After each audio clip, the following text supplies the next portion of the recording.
ম্যাচের তখন 82 minute. Free kick থেকে গোলবারের শট নেয় মরক্কো। পুরো ম্যাচে এই একটাই শট অন টার্গেটে ছিল মরক্কোর। এই পরিসংখ্যান থেকে বোঝা যায় মরক্কো জয় তো দূরের কথা, কোনো মতে ড্র করে টাই ব্রেকারের জন্য খেলেছে। তবে ফ্রান্সের যে এমবাপ্পে, ডেম্বেলে, ওলিসে, দুয়ে, বারকোলা আছে, তাদের কি থামানো যায়? ম্যাচের শুরু থেকেই আক্রমণাত্মক ফুটবল খেলতে থাকে ফ্রান্স।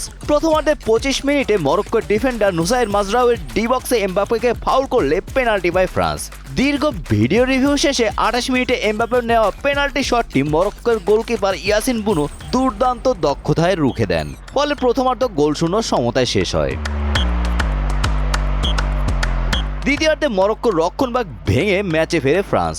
60 মিনিটে ডি বক্সের প্রান্ত থেকে চমৎকার এক কোনাকুনি শটে ডেডলক ভাঙেন ফরাসি অধিনায়ক কিলিয়ান এমবাপ্পে।